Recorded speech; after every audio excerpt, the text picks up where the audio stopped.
2 hearts, and 2 smiles.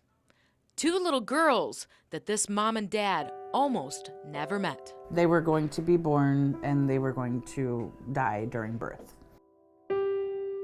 It was terrifying. Tracy and Brian Leah had been trying to have a baby for years. Their prayers were answered almost 4 years ago, and Tracy was 22 weeks along with twins. But before she could deliver, both girls were in distress, and the chance of their survival was slim. You understand the doctors are telling you 0 to 1%, and you're praying for the most, and every time you talk to a doctor, you know, the prognosis got worse. It was scary. It was the scariest thing I've ever dealt with. Tracy was moved from their local hospital in Defiance to Mercy St. Vincent's Hospital. Brian says it was a parent's nightmare. Doctors had to prepare them for their death rather than their life. You know, we had to choose, well, if when Tracy's water broke, if not to do anything with Maddie because then you could affect Mac. And, you know, that decision's just a nightmare, being able to say, yeah, we'll save one child at the mercy of another one. They had everything ready. They had blankets, they had clothes so we could get pictures of them. No matter what the doctor said, just tell me what we need to do today to get through this.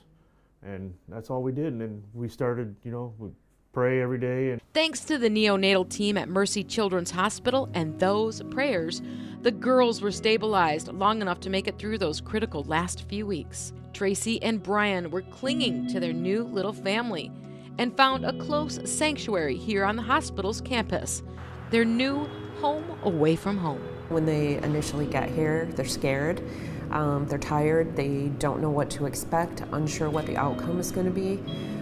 So we can help them deal with those issues and kind of help ease some of their fears. Home Away from Home reaches out to families of patients that are in the ICU or here in the NICU that live over an hour away. And that was Brian and Tracy. They were able to stay close by while their daughters, Maddie and Mackenzie, were here fighting to stay alive. people here helped you. If you needed something, you'd be sitting out here and one of the ladies would come over and they'd talk to you and say, hey, how you doing? You know, and they would sit down and talk to you because they've seen it, they know it. Home Away from Home has 15 private rooms with a kitchen, playroom, and living room at no cost to the families. They just ask for a donation. We've had families from Turkey, families from Jordan, families from England, Alaska, Hawaii, Japan. I mean, they come from everywhere. So you think when there's traumatic situation, the families come from all over. So it's really interesting what their perception is and how we help support them. If it wasn't for this place, we were spending anywhere from, you know, a couple $100 every couple days in just gas. And a place like this saved us so much money, time, and allowed us to spend more time with the girls. Brian and Tracy stayed here at Home Away from Home for almost 4 months as the girls gained strength. Tracy says it's hard to think of the days when they were first born and the girls were so fragile, hooked to wires. They were lifesavers for us. This is our family story.